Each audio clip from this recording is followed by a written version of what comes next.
consumer-facing technology because of limitations and just general poor performance. Yo. And so we thought about it for a long time, and ultimately what it came down to is that you would have to create an infrastructure that's very expensive, that's very price restrictive for anyone to own, and you'd have to have a bunch of custom hardware because the things that you need to do to have a perfect VR experience are not immediately accessible off the shelf. And so we thought, if we can create that and build it, could we give the public access to it? And that's kind of the concept of the VRcade. The VRcade is an out-of-home destination that is designed to give public and companies access to VR technology that results in an experience that they can't get with consumer-facing technology. And so we realized that if we could control the environment, if we can control what the user wears, if we can control what the user sees and hears and interacts with, then we'd essentially be like the Disneyland of VR, where we have IP, we have square footage, we have real estate.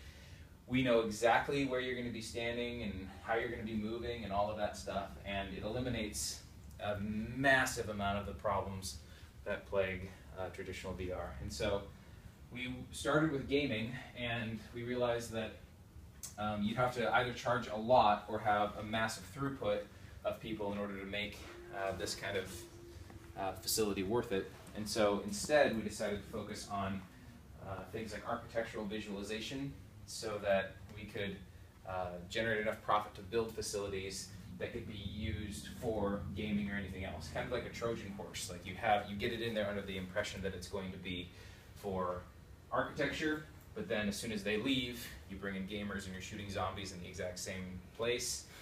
We have someone up in Canada who's making medical simulations, and right now he's like, I have to use a Rift and I have to use a Razer Hydra, and both of them suck, and I have to hope that everyone that wants to use my application has the exact same stuff, and you can't buy Rifts anymore, and if there was just an address that I could give people and say, go here and have your medical simulation, it would solve all of my problems. And that's exactly what the VRcade's designed to do.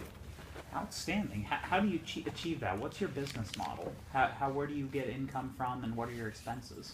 The income would come from the basically sort of like a country club model, where as an organization you would pay X amount of dollars to have access to the system, and that would give you X amount of hours, and you would either use a piece of software that we've already developed. So for example, architecture, we have tools in place where you can just click on walls and change the color, change out the materials, stuff like that. And so if you wanted to use that, and we can integrate into your workflow, obviously you as a company don't need to go out and have specific software made for you because we already have it. However, if you're doing something very specific, then it's going to be up to you to go get that developed or work with us as the middleman to have that developed. It's all a matter of the software. So either you use the software that we already have available, or you use your own custom software experience. Either way, they both tie into the platform. It'd be the equivalent of if you shot a movie, how do you get it out to an audience? If you want to use a movie theater, then we have the theater, we'll seat people, we'll sell drinks and everything, and we have the projector and we have the sound, but you need to make the content. So we focus on the platform, and then we charge to access the platform, and then based on the vertical, pricing is completely different. Similar to digital real estate? Would it follow out like that? That it would be a digital space that people could occupy, or not occupy, but rent rather? Yeah, it would be a physical space that ties into a digital space that people would rent. Would they be able to access a common space though? For example, would one person in VR here be able to access another person in the same VR simulation 3,000 miles away? Yeah. And how does programming VR differ from programming traditional interfaces? Traditional interfaces, you're given the flexibility to do things like choose your perspective, choose how the camera moves, how the user interacts with scenes, the user interface. But in VR, you have to tie into the way a human moves, the way a human feels when they move, the way that the equilibrium in their brain works, and all of that stuff needs to tie in so that you create a very close personal experience while telling their brain it's okay, you're standing on the ground, you're not falling, you're not flying at 3,000 miles an hour. So the interface and the way that you interact is more constricted, but everything that you do in that constricted space has a much stronger impact than, keyboard and mouse cursor or, touching your face. Now, you talked about flying through the air and, ultra realistic simulations like that. There is a considerable demand for them. Do you think that we will ever get to a truly ultra realistic thing, something like a holodeck? It depends on which senses you're trying to convince. Touch is the most difficult. Yes. Sight is the easiest, and then followed by sound is a little more difficult than sight.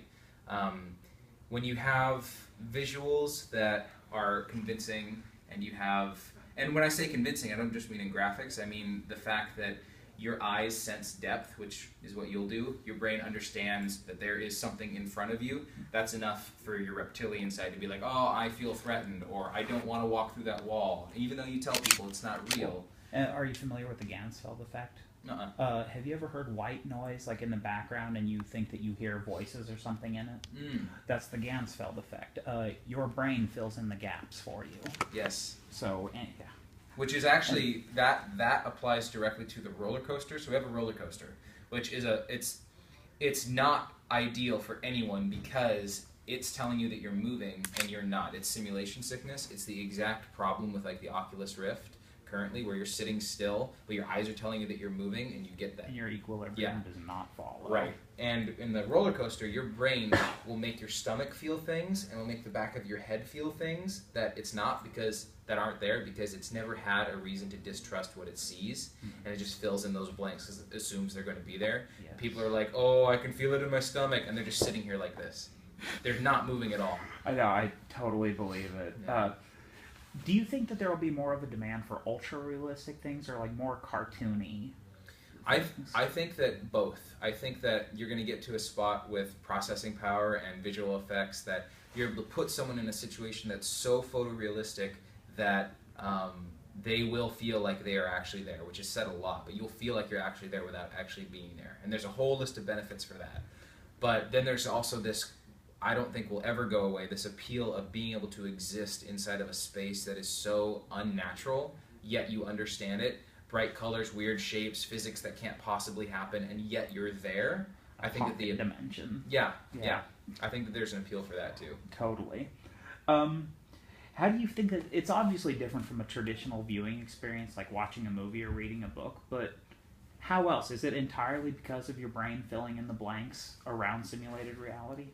It's because when you stand, for example, when you stand and look at this wallpaper, you're going to put the head mount on and you're going to see that wallpaper. It's just an image with two different, slightly different camera perspectives for the left eye and the right eye. And immediately, you're like, wow, this is 3D. I can focus on the roof, I can focus on the castle, I can do whatever, and that's compelling. But when you do this, nothing happens because it's a wallpaper. And so your eyes are like, this looks cool, but I'm not there. When we put you in it and everything that you do is tracked, that's when your brain is like, I have no reason to believe that this isn't happening right now. Shall we begin? Yeah. Ready? Yeah. All right, let me set this ground plane.